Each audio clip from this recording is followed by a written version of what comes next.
My name is Dushan Zaric, and welcome to the 4 a.m. Chicken Soup Podcast.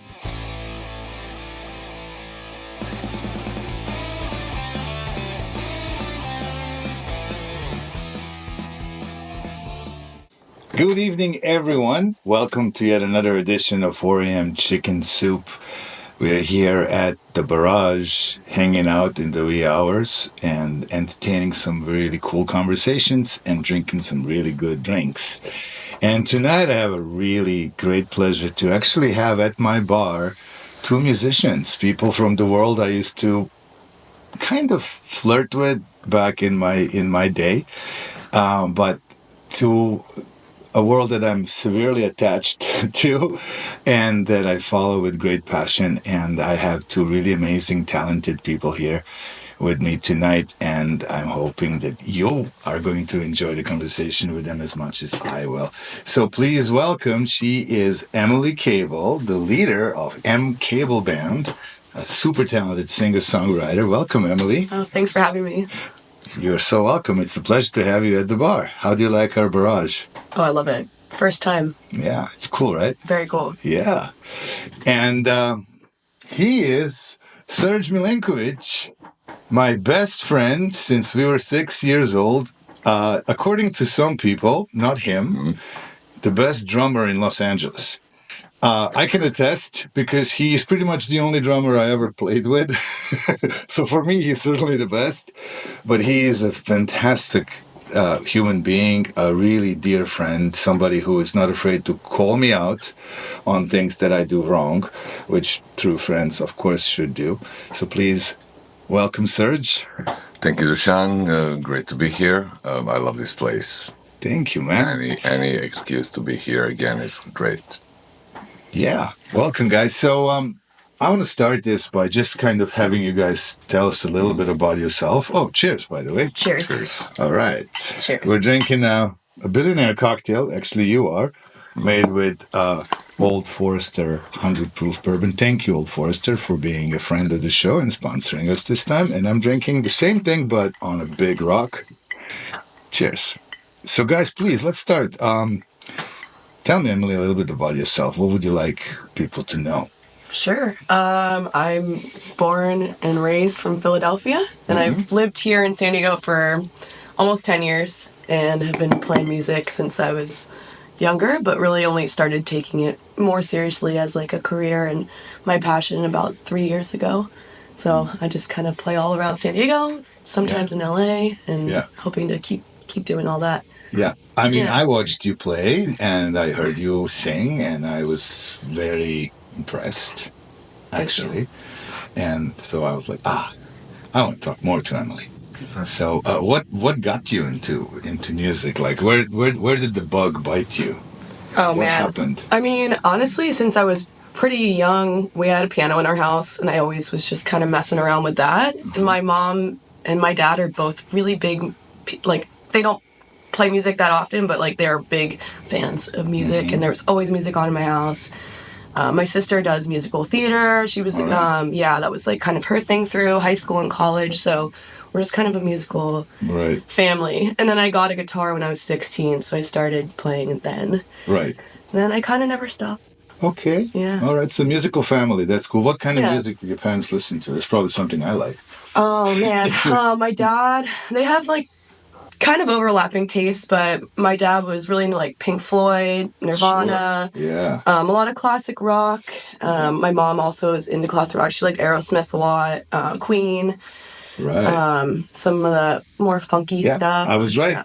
Just the stuff that I like. Cool. Well, thank you. Serge, I know you for such a long time. I first met you on the first day of school, 1976 in Belgrade. It wasn't the first day of school. Oh, that's right. It was, I had mumps at the time, so I actually missed the September 1st, which was the first day of school. And I showed up like a week or so later. You guys already knew all each other, and I was kind of terrified. Walked in with my mom, and the beginning of the class, you all see that this could be a trauma, because I clearly remember everything. And we got there. I had no courage to look up. I was just looking down. My mom was here. our teacher Slavka Markovic was there. Yeah. And at some point, I got the courage to look up, and all I remember is you and that's another friend, middle row, last desk. You were like kind of pointing at me and laughing and talking something. Yeah. And I was like, I just looked up and I was like, oh shit. So I was the Cartman asshole kid. Yeah, that was kind of the first impression. Yeah. Oh, I'm sorry. No, Yeah. you're good. Yeah, but then we became really best friends in life. And tell us a little bit, like, what got you to drums? Because I remember when we were teenagers, you were like practicing on like milk crates and stuff. Yes, I was. So what got me into drums is probably a kind of an accident. I went to a friend's place. He was in the old days recording acoustic guitar on an audio tape and then playing it back. And because he was making many generations of the tape recordings, the sound kind of sucked. So I just suggested that I can help him with something so that there's one generation less. And the only thing I could do was hit that milk crate with scotch tape over it and the hangers, bottom parts taken off and wrapped with like a little bit more of a scotch tape. And, so that's kind of how it started. Within 5 minutes, we had a band. Right. And plans for world domination. Yes. As it should be. Yeah, as it should be. As every band has done in, through the eons of time. Totally, yeah. So then you moved to LA. Yeah. So I play some. So I'm from Serbia. Yeah. I played music there for many years, professionally. I played with some commercially successful bands there, some not so much. Yeah. And then we played together. Yeah, we played together. We were my first album ever. We're the latter. We're the latter. Not so successful commercial band. Although we had an album, yes. And we had a lot of fun. But eventually, because we had those civil wars in the early '90s, it was kind of difficult and complicated time. Kind of became indignified to do music anymore. And I was at the crossroads, quit the country or quit the music. So I left for New York. That's right. That was 1995. Yeah, and I followed you a year later. Our journey continued. Absolutely. So in LA, 30 years later. Now we're back together on the other side of the world. 50 years of friendship. That's really special. Yeah. That is very special. Cheers to that. Yeah, cheers to that. Long-term friendship. And we never really got in fights. We never fought. That's true. As friends, we never had a fight. Yeah. That's impressive. Yeah. Oh, this whiskey's so yummy. It's really good. So what do you guys think? So you're a veteran, we can say. Sure. You're like Magic Johnson, and you're like the young, up-and-coming artist. So you are facing quite a different road, in front of you, and Serge has walked a part of that road.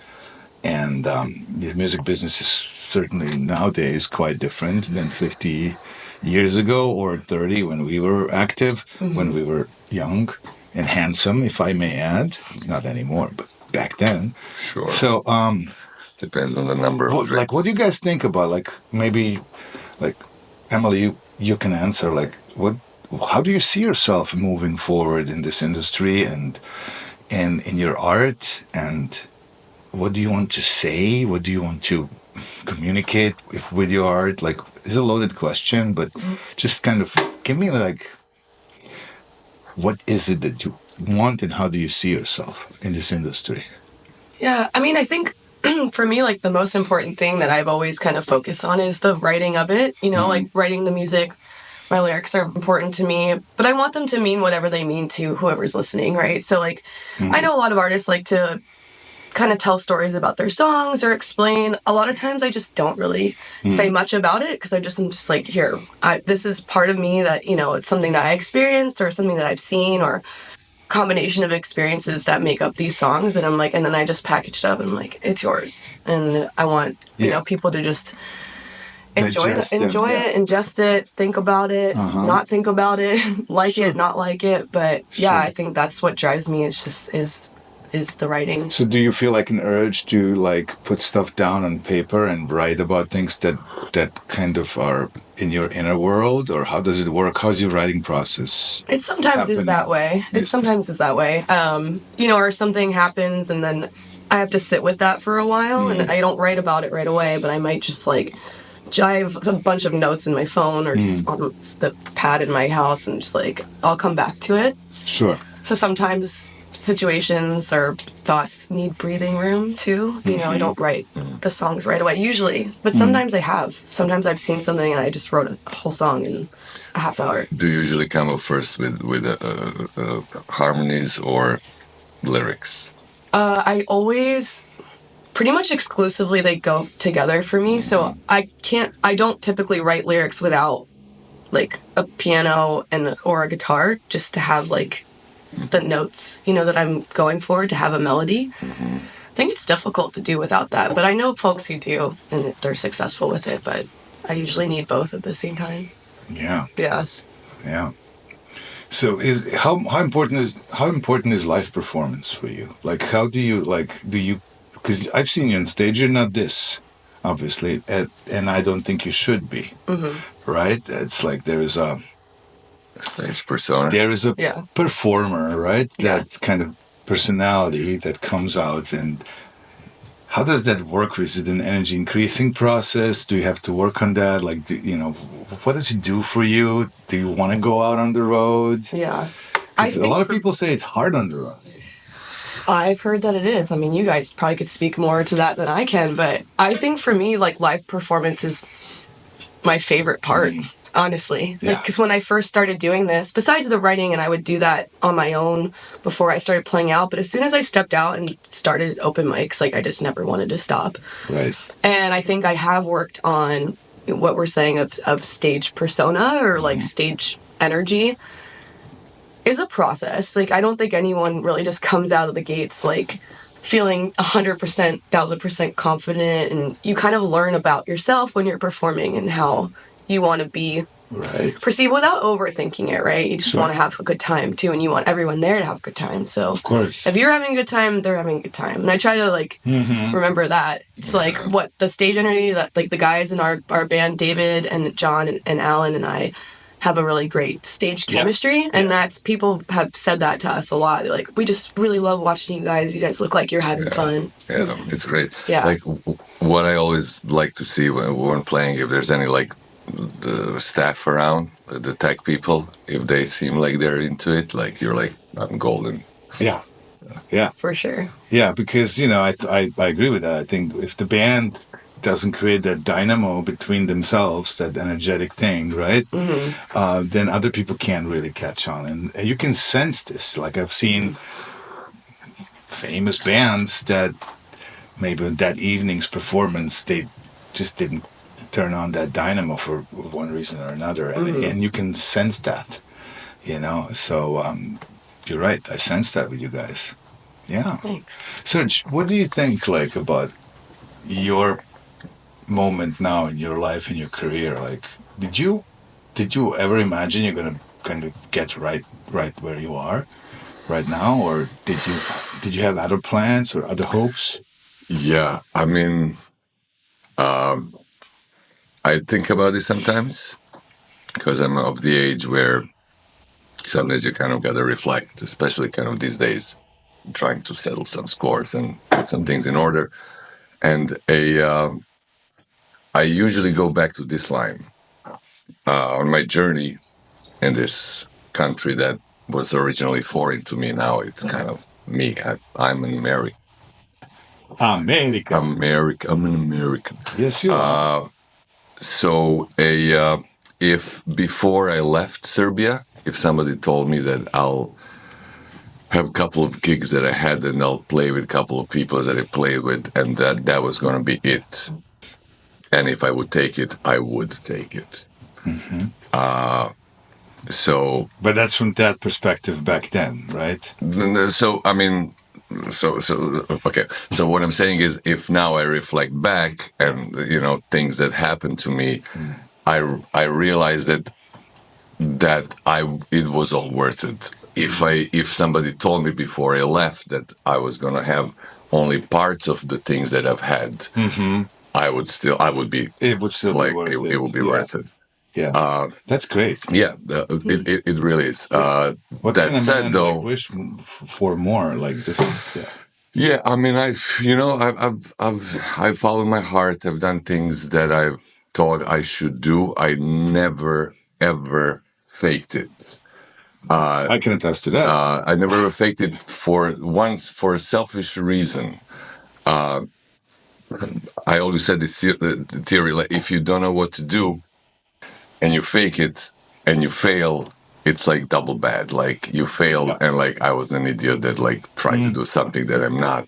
If you do you and you fail, you always like, well, I've been myself. Yeah. Yeah. You know what I'm saying? Like, it's always good. So you just gotta. That's how I kind of went about it. But I never really faked it, and it was good. It was great.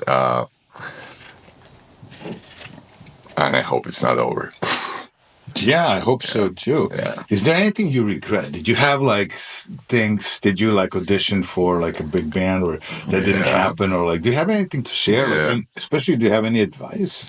I mean, this is. People. So I mean, I assume you want to stay in this. Like, you want to. I do. Yeah. You want to be a big star. I hope. I want to take the music where it goes, and I enjoy doing it. And like you said, I really appreciate what you said about being yourself, basically, and like putting your best foot forward and saying, hey, I know if I failed, I know I was doing me, and I don't know, I kind of live by that too, and I don't have anything to regret, and I don't feel that right. that I was fake or trying to be something that I'm not. Yeah. So yeah, I would like to see where this all goes. I do take the music serious, and yeah, have a good time too. Yeah, you gotta be you. So, Serge, what's one of your favorite like stories from your career or experiences as a musician, as a drummer behind the drums? Oh man, The Lord of the Drum Kit. the Lord of the Drum Kit. I always loved the drums because it was a special. I feel very generally uncomfortable in front of people.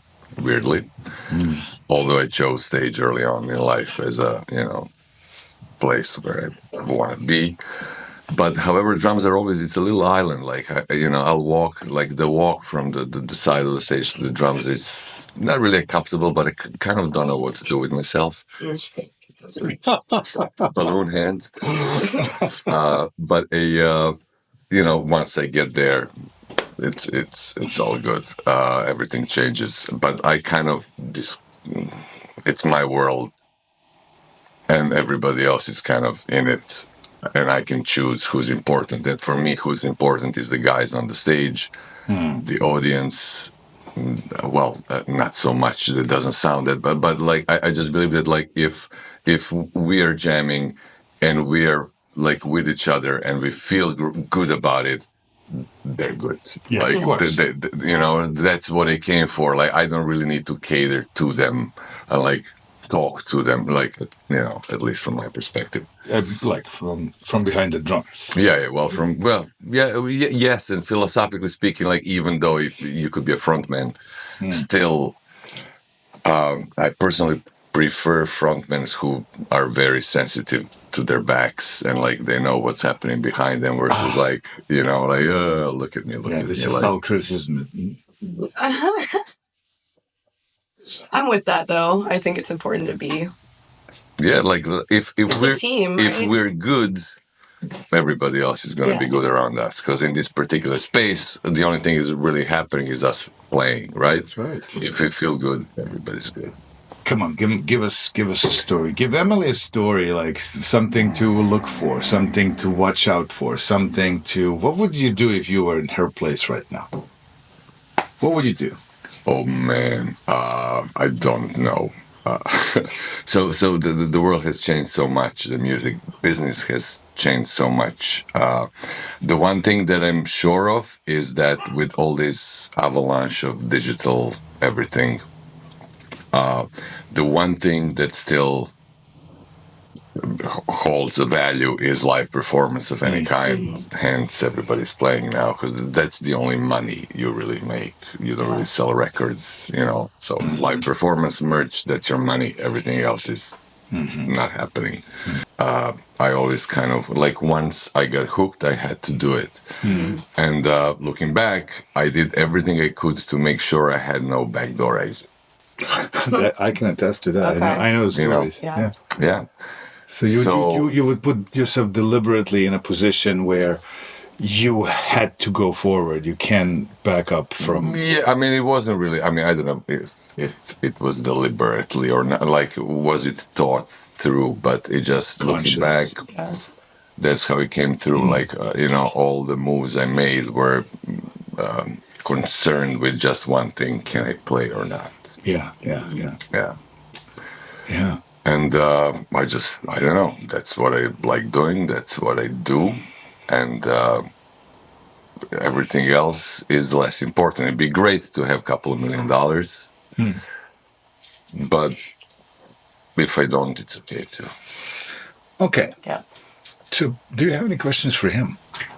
Because I have a lot of questions, but I want to let you guys talk first a little bit. Yeah, I'm just kind of like taking in what you're saying about whether it was consciously or subconsciously that you're like, this is what I'm doing. I'm compelled to do it, and I don't want to do anything else. So it's like whether it was on purpose or not, you set yourself up to have to continue to do that. And I think that's like a really fascinating thing to think about, because I mean, when I was starting doing the open mics and everything, I literally, as soon as I started doing it, I'm like, this is what I want to do. And there was no going back. Yeah, sometimes, even when it's a job and I don't really like the music, I always find the way.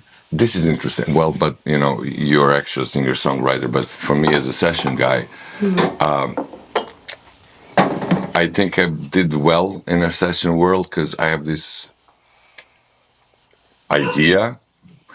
Like to me, any music can have a bunch of different qualities. You can have a great melody, great harmony, great rhythm, good groove, pulse, whatever. As long as I can find one, like one of those, that's what I hook on, and that's what makes my life better. If I'm able to have you give me a song and I can make it better, Okay. and the way I go about it was what I just previously said, because like even if sometimes things are not that great. But like groove is awesome. Let's like latch on that, and that's what we're gonna make happen for real. You know what I'm saying? Yeah, no, that's super rad. And we kind of run into that stuff too, because I mean, when I write a song, it's like it's only one piece of it, right? It's like I might have a melody, I might have lyrics, but it's like with John and Alan and David, like we're a team, and we are starting to write more collaboratively. So like I brought in a song. And they filled in this whole spot with a cool like breakdown thing and like adding their own flavor to the music. That's what makes it like ours. It's like as a group, It is always from my experience, very helpful to have other people involved. Totally. Because you get feedback, like when you're in your own. I mean, I work with some people who are like amazingly talented, and most of the stuff they do, they kind of show up and they just hand you kind of like a file. This is what it is. Just play it. But even those kind of people, once you kind of get what they give you something and you take it, and then you're like, after a few times, like, sure, bro, but like, how about here? You're like, oh my, like, yeah. Great. So like the feedback is very, very helpful, very necessary. Yeah. Because you talking to yourself, you're always going to get the same answer. Absolutely. I mean, that's what lights me up. Like even when you're talking about it, it just made me smile. Like thinking about those collaborative moments that we have in the studio. And like, there's one song I called Dreaming, and I kind of brought it in. It's basically a 2-chord song. It's nothing crazy. The structure is a little more interesting, but Alan came up with this hook that is pretty much what everyone recognizes from this song. It's like, and it was just a magic moment of us collaborating, and that's the beauty of being in a band. Yeah, and you get it from exactly. It's that energy. feedback. I mean, there's a difference between great bands and, well, hired guns. You know, great bands have this kind of harmony. There's something more than just like these are the notes you gotta play. Yeah, that's true. Yeah. Yeah. Yeah, well, why do great bands then have fights between the members? Because it's a great question. Not all do, It's also true. but a Let's a lot list of the them ones do. that don't. 'Cause there are a few. Well, luckily ours, we don't really disagree that much. That's awesome. But I mean, like Fleetwood Mac, they fought all the time, and like I mean, Yeah, but they had like private side. I mean, people are Yeah. people. An old-fashioned for you, sir. Okay, can I just take a moment and say that the previous cocktail was amazing? Thank you, Dushan. Oh, And thank you so much. Yeah, and I have no Wow. doubt that this one's going to be even better. And it kind of reminds me of our early New York days. Oh, really? Yeah, remember when you used to make me whiskey sours when I was in that phase? Yes. Yeah. Oh, of course. Yeah, he would just come at the bar, sit down, and I would just keep making him drinks until he had to take a cab home. yeah. So Fleetwood Mac, they would fight. A lot of other people would just have this amazing kind of music that they would create, and then like thinking about Pink Floyd, I'm thinking about, I mean, pretty much everyone Yeah, I mean, and usually except for AC/DC. When they had to change. No, but it's true. When they had to change lineups, is because somebody died. Yeah. Or the drummer was too high to show up, or But otherwise, they would. But that is actually another great example of how chemistry is important, because you have a million examples of amazing bands doing amazing things. They separate for whatever reason, and they do this solo projects, and they all suck. You know, Guns N' Roses, and then like 400 more bands. Like you know, what was Guns N' Roses? What was like Slash solo? Right. I mean, yeah, it's you know what I'm saying. But he was cool. It's a great musicianship. It's a talented people. It all works out. But did they ever like come remotely close to what GNR were doing? Like no. Right. You know, Yeah, they were- because they it's were a very combo good. of those people that makes things Yeah. different. Yeah, I agree. But then sometimes I guess because it's a weird, it's energy thing. Yeah. I'm just kind of making things up now as I go. But like one can assume that maybe people who are special in that energy, feely, touchy kind of way, and we can like communicate in a weird ways.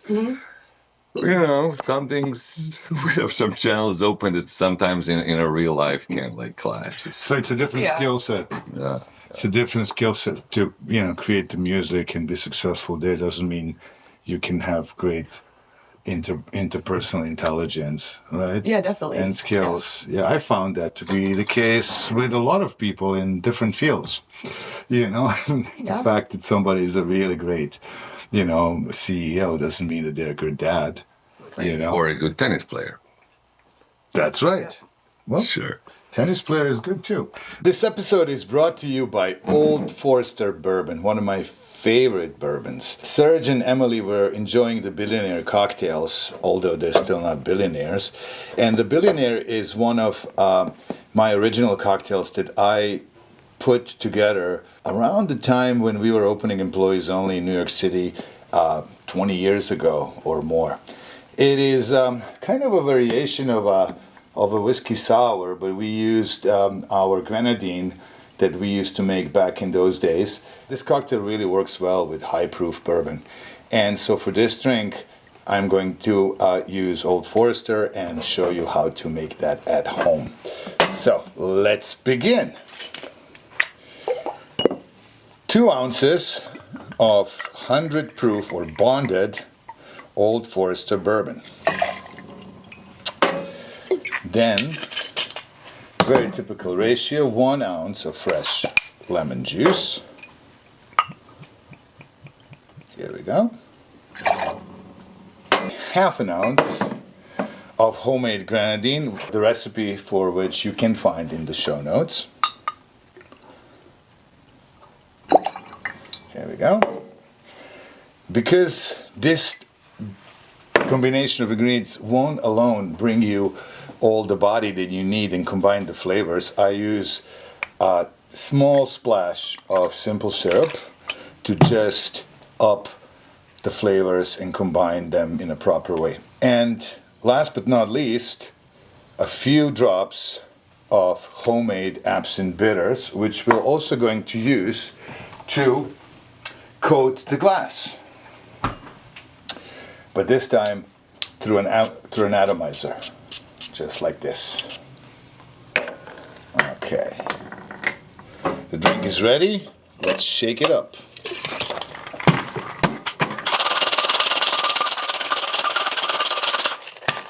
All right, here we go.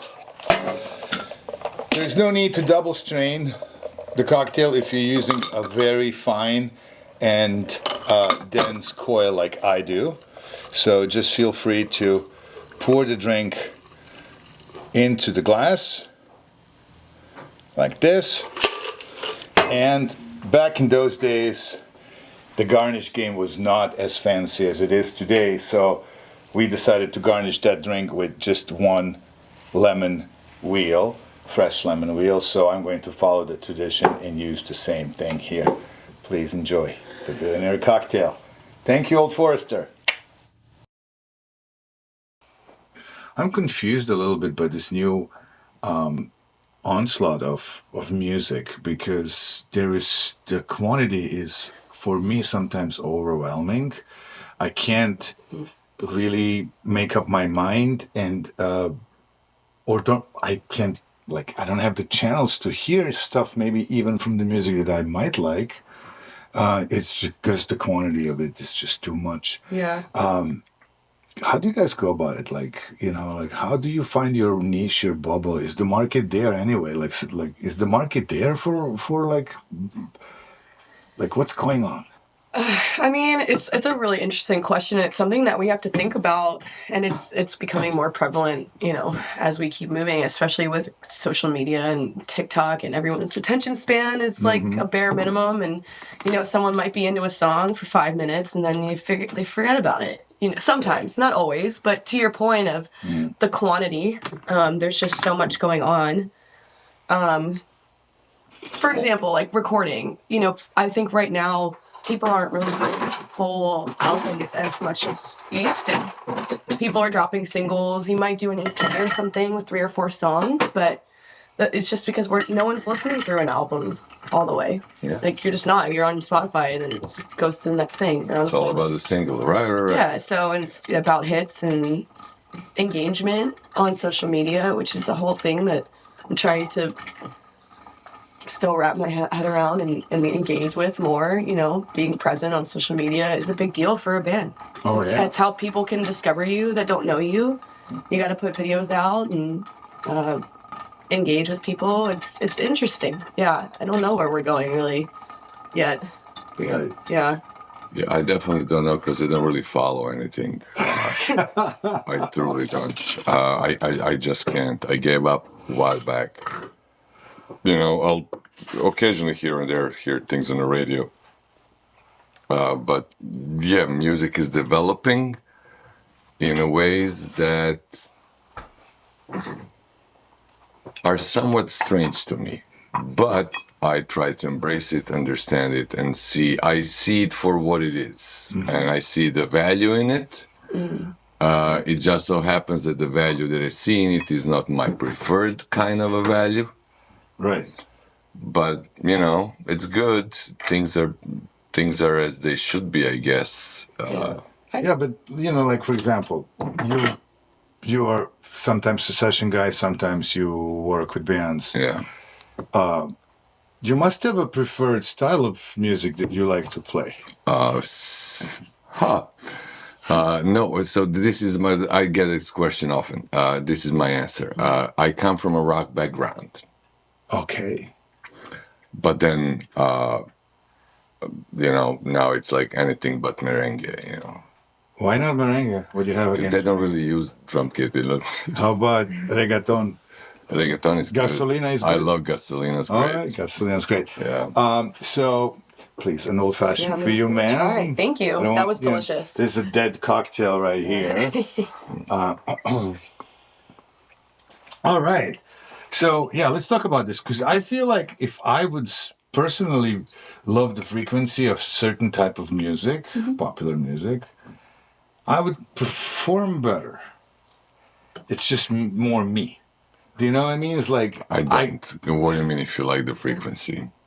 if I gel with, like, for example, I like rock, hard rock, metal. That's kind of my thing. You like that kind of an expression, like I like the vibration, the music, the energy it comes with. It vibrates with me. We align in our frequencies. We are in sync. And I would imagine that if I was going to sing in a band that plays that kind of music, I would be more energetically open to connect and create. If I had to now, as a hired, let's say, hand, go and sing like a musical, it would suck to me because I don't like that, and I don't like, some like stuff that doesn't work with me. So how does that work with you guys? yeah. I mean, I have a yeah. Yeah, I mean, I think if you're not feeling the music, you're not feeling the music, and Right. and it would just be disingenuous to yourself to. Yeah. I mean, sometimes you have to do things that you don't particularly love, especially if you're doing session work or you're filling in for someone might not be your favorite thing. But you're more pro about But this. no, but that's exactly what I was talking earlier. So in a situation like that, like you put me in a musical, Yeah. I'm not gonna like the sound. I mean, I'm. I love it. Rewind. You put me in a musical, the overall energy levels might not be my thing, but I'll try to find, as long as I find one thing, when I was saying, so there's not going to be much groove in a musical, I can tell you that right now. Melody might be cool, harmonies might be good, Right. but there's something I got to find to latch on in order to be Yeah, makes sense. successful at it. If I don't find anything, which rarely ever happens, and when it does, it's like, oh my God, why am I doing this?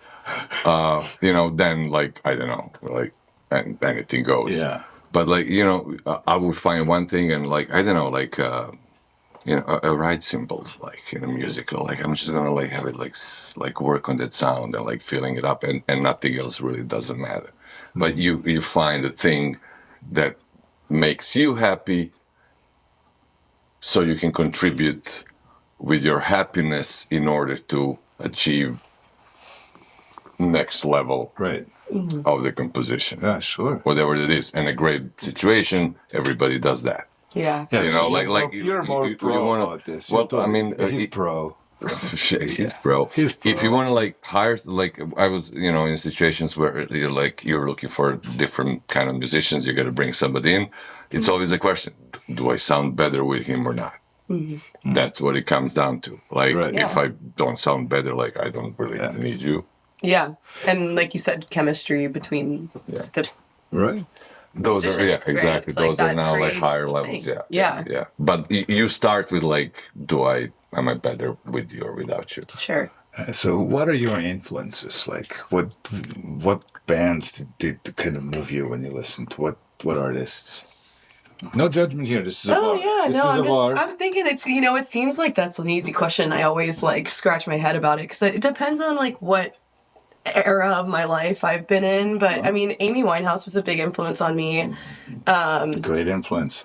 Judging. Judging. Good judgment is still a judgment, but I'll take it. Yeah. She was amazing. Fluid Mac was had a I was inspired by in a lot of ways. David Bowie. All right. So these are some really like amazing artists, long lived, like famous, Right, Prince. and quite we're like old. Like give me something newer. Newer. Right now, honest, Chappell Roan is like an incredible artist. I think very highly of her and the work that she's doing. I'm very inspired by her. So like she would be top of the list of someone that's hot right now that inspires me. So when you want to like write about something, is it mostly personal, emotional, or is it like, what do you really, why should I care about music you write? Like, why? Yeah. That's like such an incorporate question. Like, why would you? Why No, because I want to know. No, I want to know. Like, no, you're right. You're right. It is a corporate question, but it's like, you know, what is that moves you that you need to express? Is it can you speak about that? Because I think Yeah. that's really important for artists to kind of communicate, at least to themselves. For sure. I think that it's really both things at the same time. Like when I do write something, a lot of times, most of the time, it does come from a pretty personal place. However, I feel like the way in which I write the songs, it's not that I water it down or generalize it too much, but it's a story that I feel like people can relate to something in it, and like that's what I think would make, it more, why should you care, right, is the question. Well, it's like if you listen to it, be like, oh man, maybe I felt that way before, or like, right. oh, like, or like, even like I have a song with like a very specific lyric that I have people like will bring it up and they're like, oh, that sipping your whiskey from a coffee cup, that I always think about that line. It's very visual. Right. So I don't know. I It's think a cool line, sipping a whiskey from a coffee cup. We do chicken soup out of a coffee cup here. I can't wait for that. Yeah, well, it's almost time, but before chicken soup, I still want to hear more about that. Like this is a bar. We don't talk politics or religion, but social issues. Is that something that's on your mind? Well, no, we don't. We don't. At the I'll bar, tell you, it's on my mind. I don't care about that. Excuse my cough. Social issues are totally on my mind. Has that really kind of infiltrated my work right now? My words, not particularly. I feel like a lot of what I write at this present moment is interpersonal stuff, and not just about me, but it's really just about people and kind of and how situations, life, like pretty general like that. So I haven't really hit on any kind of like harder topics when it comes to the current climate that we're living in, right? And it's a mess, and it's How does a heartbreak affect your songwriting? A lot. I think I write happy songs, but a lot of my songs I don't know. I don't want to say that they're sad, but I think that when something happens like that, it's the things that move me, that compel me to write. Where it's like, I don't know where to place this emotion unless I kind of get it out in a certain way. Like, and sometimes I have to wait weeks or months. I might write something and I can't even look at it for like a minute because it's still too fresh. And again, it's not like it's a diary. It's not like I'm saying exactly what's going on in my life. But the things that I'm thinking, I translate into the words that I feel them. Like that song that I was just describing, I wrote that and I was scared of the song. Like, I had to put it away. And I was like, I don't even know if I'll ever play this. And then eventually now we're playing it. We're recording it right now. So because it was too much for you. It was too much at the time. I think I was still too like knee deep in it. Yeah. Just with the whole situation. So I was like, so yes, how does heartbreak affect? I think it just moves me. It motivates me. I mean. So, does it? Do you become more prolific or less? It's interesting because sometimes it makes me more prolific. Sometimes if it's like something really going on, I won't write for like weeks, and then all of a sudden I'm writing a ton. So it comes in waves. And like right now, I haven't really been writing all that much, but I just started kind of again, like last week, feeling my groove back. So, just gotta take it as it comes. Some people say that when we experience emotional pain, it's kind of a shock that wakes us up to the reality of our life. And we become kind of more in the present moment, and then kind of channels open, and especially artistic kind of perception of and expression kind of is a result of that.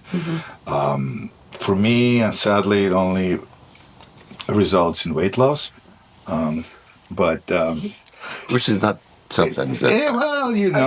Heartbreak equals weight loss for me. So when you see me plump, I'm good. Good? Yeah. I'm in the same boat as you. I have a hard time eating when I'm feeling really sick. Yeah, I mean, Yeah. most of the people do. Right? Yeah. Well, some people eat My more. late partner Henry, God So, rest no, his no, no. soul. You eat more like when so when you're like really deep in a shit, you Yeah. don't eat. Then eating more is like kind of in between phase. You know, you're like shit, but like it's kind of I can see the light. I'm gonna tell. Let me get something like ice cream. Yeah. Yeah. All right, you guys. So, you guys open to like, this is a barrage, but there's guitars, there is amps, there is some percussion. Do you guys open to do a little jam? I'm down. If Yeah? you're down. Sure. I know it's late, but my neighbors are cool because they get to drink for free, Oh, so they right. won't complain. So if let's because it's almost 4 a.m. We should have our chicken soup and then we can jam a little bit. What do you guys say? Let's do it. All right. Yeah. Good. Yes. Yes. 4 a.m. has come.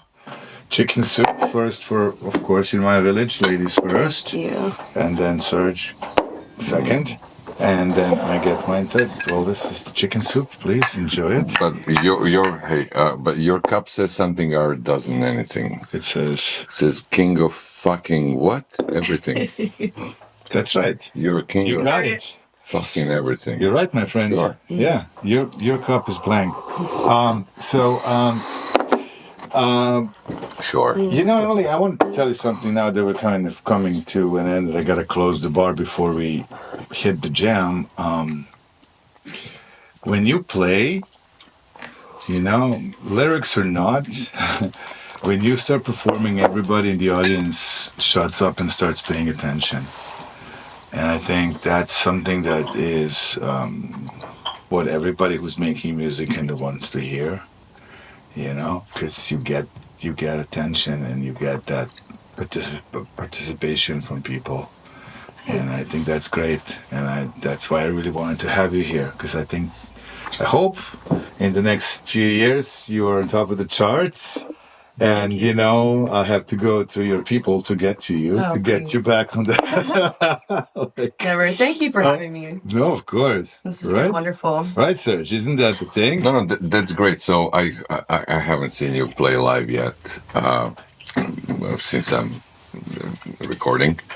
But what he's talking about, it's not everybody has that, but I encounter few times in life where some people just get the room, like they just it's a sound check and they just put a voice out there and everybody's at the bar is like, right. So here you have that. I can't wait to see it. Thanks. Yeah. Last time it happened to me was actually at the last San Diego FC football game. But the young gentleman that was singing the national anthem, he was doing a sound check, because we get there before people are let in, and all of a sudden everybody stopped and went to listen to this guy perform. Sadly, I'm embarrassed. I forget his name. He is so talented. Is he a San Diegan? Is he local? Yeah. Okay. Yeah. I'm curious if I know him. Really beautiful. I'm sorry, how do you call people from San Diego? San Diego. Did we say this? San Diego? Is that what we say? Yeah. San Diego. Okay. I mean, Yeah, I don't sure. know. I think that's probably the first time I've ever said that. So San Diego. Is he from San Diego? Well, that's amazing. Yeah. Yeah, there's a couple. Hey, what are your favorite female singers? Based on Besides their Amy voices. Winehouse. Based on their voices. Yeah. And if I do I'm going old school again, but I'll do more That's modern okay. ones. Shaka Khan, All right. I think, is a great singer. Right. Okay. We're talking about She voices, is, she so is. we're saying No, best sure, voices. no. Whitney Houston. Yeah. She wants to be every woman. No, but she's amazing. So Yeah, she is. the Whitney Houston performance of National Anthem on a Super Bowl, I still to this day will occasionally just watch that and It's get just- goosebumps. It's so effortless. It looks, it appears, right? She's like laughing. It's like child play. It's you know, wild. while she's like putting Yeah. this nose that everybody else is like dying on. Like she's- Yeah, it's Yeah, crazy. sure. No, that's super. Yeah. So those two came to my mind first. Okay. Okay. How about your female singers? Ooh. And you cannot say Sebastian Bach. I cannot say Sebastian Bach. Okay. So I mean, I'm very open-minded. There's a lot of really, really, really good singers out there. Again, go back to it's my musical default. Like Shaka Khan, for example, is amazing. Groove is crazy. Aretha Franklin, oh my God! But like when you listen to those rhythmical singers, if you replace their vocals with some kind of a MIDI like percussion, you'd be like a perfect addition to the rhythm, which is what I appreciate a lot. Whenever it's present, it's not always there. Like I don't know, what's her name, the French skinny lady from Canada. Celine Dion. Yeah, thank you. She's a great singer. Right. Yeah. But she's not the rhythm person. Go on. Yeah, it's Yes. it's a totally different thing. Yeah, it's totally different thing. But Yeah. like I appreciate different things. Like some people just have that are like a prince, which is not a female. Sure. We don't know that though for sure.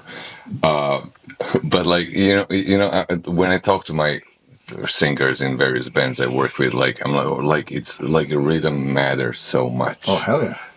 Like Tina Turner was great for me. Tina Turner was one of my favorites. Yeah, I love her band always. I love her sound. Yeah.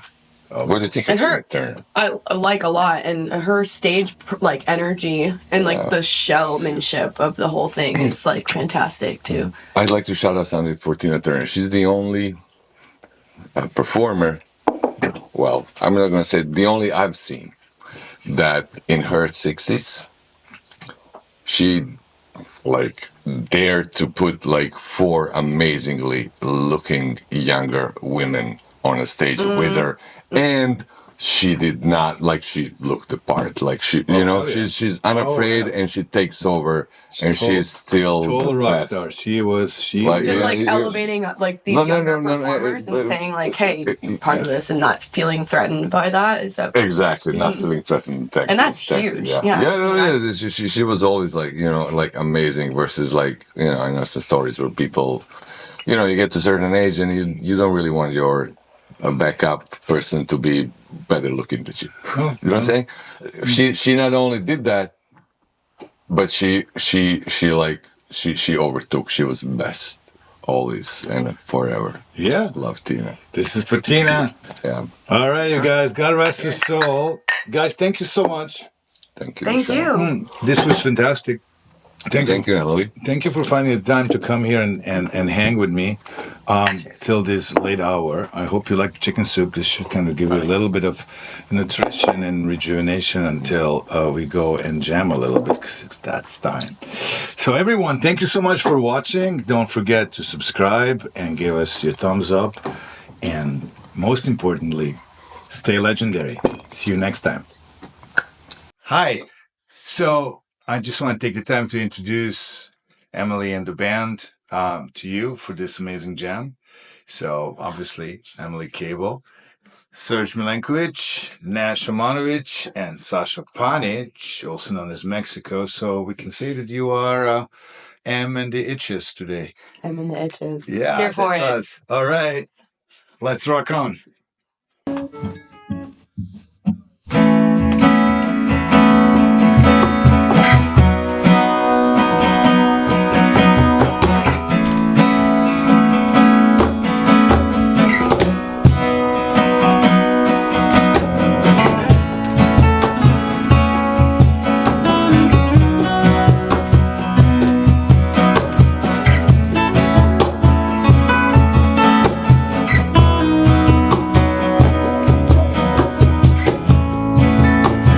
Loving isn't hard when the heart's fully in.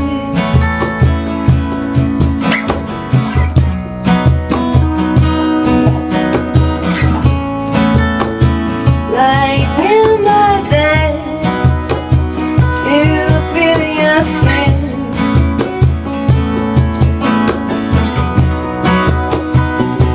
Maybe I'm dreaming.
that you lay all your love on me.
Won't you lay all your love, lay all your love? Won't you lay all your love on me?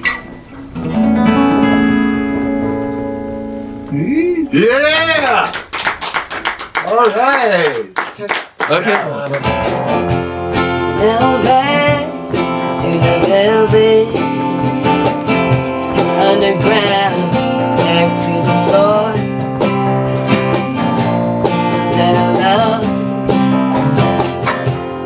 to a room, some lace, some paper flowers. Back to a gypsy that I was, to the gypsy that I was.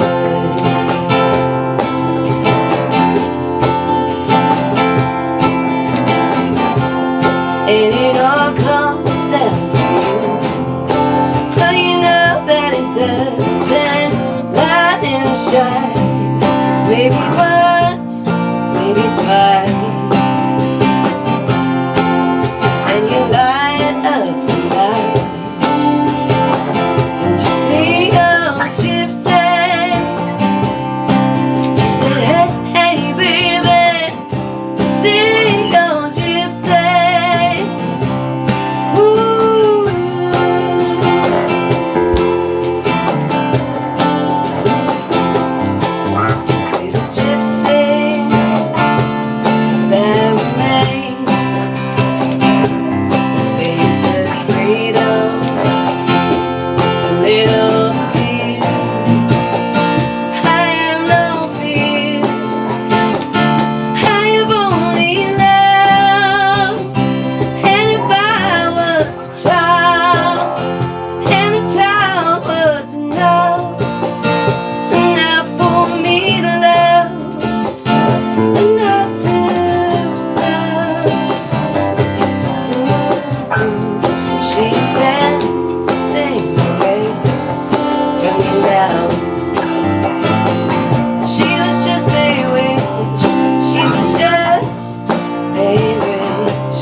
Oh, so good. Now you guys know the song.